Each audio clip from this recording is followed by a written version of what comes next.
Oke, bismillahirrahmanirrahim. Assalamualaikum warahmatullahi wabarakatuh. Teman-teman semua, apa itu self-talk? Self-talk adalah berbicara dengan diri sendiri. Tanpa kita sadari, sebenarnya kita melakukan pembicaraan sangat sering dengan diri sendiri. Contoh bangun tidur, ngapain ya, ngapain ya, ngapain ya. Nanti ada yang balas-balasan tuh di pikiran tuh. Nah, itulah self-talk. Atau kalau pengalaman saya ini yang saya alami ya, kayaknya pengen mie instan deh. Tapi kan mie instan itu lama dicernanya. Ya, kalau lama dicerna berarti kasih jarak aja makannya. Tapi kan itu zat pengawet, zat pewarna. Nanti kalau kamu kena itu gimana? Kena penyakit. Tapi kan ada kanggeng water, tenang. Tapi kan itu kalau keseringan bisa jadi organ tubuh kamu yang dulu memang sudah pernah rusak karena penyakit mah itu tambah parah. Ya juga ya. Nah loh, jadi nggak baik kan? Kayaknya nggak baik. Jadi nggak jadi makan mie instannya. Itulah self-talk gitu loh. Dan self-talk itu ketika menemukan sebuah konklusi, sebuah keputusan, itu ujung-ujungnya kita membuat sebuah keputusan, membuat sebuah sikap, membuat sebuah perilaku. Dan perilaku-perilaku kita akan mendapatkan feedback dari alam semesta, baik dari orang maupun dari lingkungan, dari hewan sekalipun ya. Contoh Anda ngelihat kucing. Nih kucing nih kok ini banget sih, kotor banget. Ya udah khusus. Nah, itu tuh ada self-talk dulu di dalam sampai kemudian Anda mengusir kucingnya. Oke? Itu contoh. Atau mungkin ada lagi mengatakan, ini kucingku kasihan banget, dekil. Ayo udah diambil. Nah, keputusan diambil pun bagian dari akibat dari self-talk itu tadi. Jadi beda self-talk, itu beda keputusan. Sekarang, kenapa kok bisa ada self-talk? Self-talk ada, itu agar keputusan-keputusan kita adalah keputusan yang terbaik. Oke? Jadi dia akan memfilter dulu. Akan ada proses, akan ada critical area yang akan memproses ini baik atau tidak baik gitu loh. Akan ada dialog antara dua sisi. Tujuannya untuk menghasilkan sebuah keputusan-keputusan yang terbaik bagi Anda. Oke? Sekali lagi yang terbaik bagi Anda. Nah, bagaimana proses self-talk membuat sebuah keputusan? Pada hakikatnya, diri Anda sendiri, si pikiran bawah sadar, si program yang ada dalam diri Anda, itu memprogram Anda untuk bahagia, untuk senang. Oke, dan untuk kemudian mengalami kenikmatan. Hakikatnya itu, dia ingin menghindarkan Anda pada sebuah kesakitan, pada sebuah penderitaan, pada sebuah kesengsaraan. Itu dia ingin hindari. Contoh kasus ketika Anda ingin mie instan. Oke, kalau mie instan dalam program Anda memang dikodekan sebagai sebuah kenikmatan, dan Anda tidak pernah tahu, tidak pernah memasukkan informasi tentang penyakit gara-gara mie instan, tentang lamanya dicerna sampai bisa berminggu-minggu, kemudian tentang zat pengawet dan pewarna yang sangat berbahaya, Anda tidak pernah memasukkan informasi itu, maka ketika ada seseorang makan mie instan, Anda tertarik dan si pikiran bawah sadar menyetujui, oh iya itu memang enak, baik, mari kita rasakan. Oke, sehingga Anda kemudian memutuskan, oke, ambil. Nah, atau ketika seseorang kemudian pernah melihat orang lain bekerja keras dengan sangat keras dan kemudian sampai sakit-sakitan, itu masuk ke pikiran Anda, maka ketika Anda ingin bekerja keras, dia akan mengingatkan, udah istirahat aja dulu, udah tiduran aja dulu, tuh enakan main game, tuh enakan nonton. Sehingga pikiran bawah sadar Anda nggak sadar mengatakan begitu, dan itu terjadi dalam ranah self-talk yang kita sebut sebagai self-talk. Efeknya Anda memutuskan untuk, ya udah duduk aja deh, ya udah nanti-nanti aja deh, ya udah ntar aja deh, jangan dibawa capek badan, gitu. Akhirnya Anda males-malesan. Contoh seperti itu ya, atau bahkan mungkin Anda istirahat. Jadi sebenarnya si pikiran bawah sadar kita bertujuan itu untuk menghasilkan sebuah keputusan yang aman buat Anda, yang baik buat Anda. Selanjutnya, apa masalah dengan self-talk kita? Jadi tanpa disadari teman-teman semua, karena ada emosi negatif, contoh seseorang pernah dipukul, maka otomatis dia akan takut dipukul dong. Dan ketika yang memukulnya itu adalah orang yang berbadan tegap, nada bicaranya tinggi, katakanlah dia berkumis, maka sampai kapanpun ketika dia ketemu dengan sosok-sosok itu, pikiran bawah sadar akan ngasih tahu, hey, hati-hati kamu, nanti kamu dipukul. Sehingga dia merasa tidak nyaman bertemu dengan orang yang berkumis, berbadan tegap, nada bicara tinggi. Entah kenapa, ada aja, dia menghindar aja, atau katakanlah ya nggak nyaman, kalaupun misalkan ada hubungan ini, hubungannya jadi buruk, kemudian mereka, karena hubungan jadi buruk, jadi renggang hubungannya. Nah, ini juga karena self-talk di diri sendiri.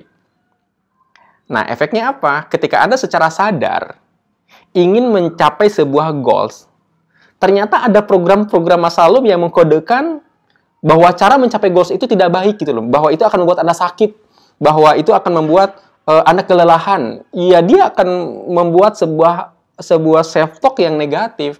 Udah, jangan terlalu dibawa kerja, kurang lebih kayak gitu. Udahlah, kita mau gini aja, ngapain sih ngapain sih mimpi tinggi-tinggi nanti juga jatuh. Hidup tuh jangan macam-macam. Itu self-talk gitu.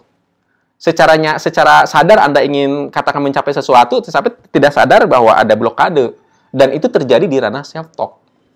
Itu sebabnya teman-teman semua, kita perlu mengarahkan si self-talk ini. Setuju ya? Oke. Tentang self-talk, ada dua hal yang perlu Anda perhatikan.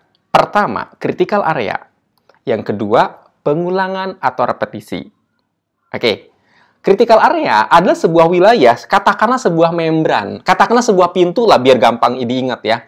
Critical area adalah sebuah pintu yang membuat sebuah informasi itu tidak diterima atau boleh masuk.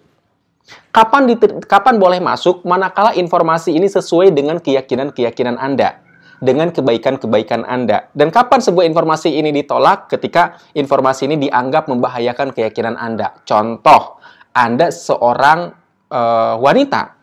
Wanita tentu pakaiannya pakaian wanita. Dan Anda akan malu kalau seandainya Anda ke kolam renang pakai pakaian cowok, pakai celana doang. Oke? Kenapa? Karena critical area akan membatasi itu. Hei, tidak, jangan ikuti laki-laki itu. Anda bukan laki-laki, Anda perempuan. Kurang lebih seperti itu. Oke? Nah, jadi critical area itu bagus untuk menjaga Anda tetap menjadi Anda.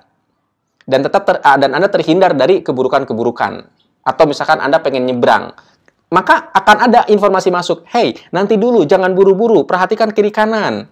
Lihat mobil itu masih jauh, baru boleh. Tapi kalau sudah dekat, jangan. Kurang lebih seperti itu ya. Jadi self-talk itu bertujuan melindungi kita. Dan ada critical area. Ketika Anda terburu-buru untuk menyeberang, terburu-buru ini akan disensor oleh critical area. Oh tidak, Anda boleh terburu-buru, tapi lihat kiri kanan, lihat keamanan, keselamatan, sehingga Anda tidak jadi terburu-buru. Jadi critical area ini sekali lagi melindungi kita. Nah, repotnya adalah ketika Anda punya program-program baru. Contoh misalkan Anda ingin mencapai sebuah goals ya, Anda pengen bekerja, menghubungi teman-teman Anda, presentasi dan lain sebagainya. Tapi kemudian hari hujan saat itu. Nah, si critical area itu akan ketika Anda memutuskan, oke, aku ingin presentasi ke si A deh, ke si Joko nih di daerah Lebak Bulus misal. Saat itu sedang hujan. Critical area akan memberitahu, hey, keputusan itu tolong dievaluasi. Kenapa? Karena sekarang sedang hujan. Beberapa waktu lalu di media diberitakan bahwa saat hujan terjadi kebanjiran. Selain kebanjiran, ada juga pohon tumbang. Maka berbahaya kalau Anda kalau Anda memutuskan ke sana. Itu kata critical area. Efeknya apa? Keputusan Anda saat itu, niat Anda untuk pergi presentasi ke rumah Pak Joko untuk presentasi sebuah bisnis di Lebak Bulus, itu bisa nggak jadi. Gara-gara si critical area menolak. Nah, itu efeknya. Atau misalkan Anda ingin bangun pagi gitu ya, bangun pagi jam 4 mandi dan kemudian bersiap-siap sholat subuh dan sebagainya. Nanti critical area tuh ada yang bilang tuh, hey, biasanya kan kamu bangun siang. Kalau kamu bangun terlalu pagi, nanti kamu ngantuk siangnya. Tuh di kantor kamu malu. Oh iya juga ya. Ini nggak bisa-bisa tuh. Nah, dengan kata lain, ini ada critical area nih. Critical area yang memang membatasi ide-ide baru. Terlepas ide ini sebenarnya baik atau tidak baik, dia akan tetap dikritisi dan ditolak. Kenapa? Karena sudah ada program lama. Nah, jadi bagaimana cara memasukkan self-talk adalah bagaimana caranya menembus si critical area ini. Oke, bagaimana menembus critical area? Nah, critical area itu akan pasif saat Anda sedang ngantuk, sedang lelah, atau dalam kondisi pikiran alfa. Kondisi pikiran alfa semakin ke theta semakin baik. Oke, jadi beta, alfa, theta. Jadi gelombang otak itu gelombang otak ya. Gelombang otak ketika sedang lemah itu semakin baik gitu. Nah, pada saat ngantuk itu paling baik. Atau habis sholat, kalau bagi yang muslim ya, itu juga paling baik. Jadi melakukan self-talk itu saat critical area pasif. Satu di antaranya adalah tadi yang saya sebutkan, mau tidur atau bangun tidur, habis sholat atau habis ibadah. Di tempat ibadah itu juga tempat yang baik. Kenapa? Karena pikiran bawah sadar Anda sedang aktif, gelombang otak Anda sedang turun. Nah, selanjutnya adalah repetisi. Repetisi itu pengulangan berulang-ulang. Saya ganteng. Lebay. Oke, atau misalkan gini, saya bisa. Bagaimana kalau saya bisa? Jangan-jangan saya bisa. Sepertinya saya bisa. Bisa saja saya bisa. Itu pengulangan. Pengulangan. Itu self-talk juga. Oke, nah, jadi itu adalah cara-cara untuk memasukkannya. Jadi, sekali lagi, critical area ditembus. Yang kedua, harus ada pengulangan. Sebelumnya sudah dijelaskan bahwa self-talk bisa masuk karena dua hal, karena ada critical area yang bisa ditembus, yang kedua karena pengulangan. Sekarang saya ingin menambahkan satu, yaitu dengan yes-set. Yes-set itu apa? Yes-set itu adalah 3 kalimat yang iya, iya, iya, dan 1 kalimat direction. Contoh nih ke saya nih. Alhamdulillah, saya masih ada rambut. Yes. Alhamdulillah, hidung saya turunnya ke bawah. Yes. Dan alhamdulillah, mata saya ada 2, bisa melihat pula. Yes. Dan alhamdulillah, saya merasa ganteng sekali. Yes. Kenapa? Karena saya membuat sebuah kalimat yang yes, yes, yes, sehingga ketika ada sebuah direction, ada sebuah arahan, ya dia otomatis akan yes, gitu loh. Nah, Anda juga bisa misalkan, alhamdulillah jantung saya berdegup, duk, duk, duk, Anda rasain sambil dipegang, alhamdulillah jantung saya berdegup, oke, yes. Alhamdulillah duduk saya sempurna, tidak ada rasa sakit sama sekali, merasakan kenikmatan, yes. Dan alhamdulillah nafas saya sempurna, yes. Dan saya merasa sebagai makhluk Allah yang sangat sempurna, yes. Oke? Bandingkan dengan kalimat seperti ini. Saya ganteng. Masa sih? Ada yang lebih ganteng? Atau, saya makhluk sempurna. Alah, makhluk sempurna dari Hong Kong. Jadi ada penolakan gitu loh ketika tidak dimasuki dengan cara yes-set tadi. Nah, apa yang kemudian bisa kita lakukan dengan kalimat yes-set ini? Kalimat yes-set ini bisa kita masukkan dengan kalimat-kalimat syukur yang membuat Anda bahagia. Contoh, alhamdulillah ya Allah, pagi ini saya bisa melihat langit. Subhanallah, mata saya melihat warna, membedakan warna. Dan mata saya bisa melihat, membedakan jarak. Itu adalah karunia-Mu ya Allah, dan saya merasa ada kehebatanmu, ada keajaibanmu, ada kemahabesaranmu dalam mata saya. Itu baru dalam mata saya ya Allah. Masih ada juga di dalam darah saya, di dalam jantung saya, di dalam sel-sel saya, di dalam listrik di otak saya, bahkan di setiap sel juga ada listrik. Ya Allah, saya merasa begitu banyak kehebatanmu. Dan saya merasa sebagai hamba-Mu yang hebat, ya Allah. Saya merasa sebagai hamba-Mu yang luar biasa. Ya Allah, terima kasih atas kehebatanmu. Terima kasih Kau telah menjadikan aku sebagai hamba-Mu yang hebat. Saya hebat.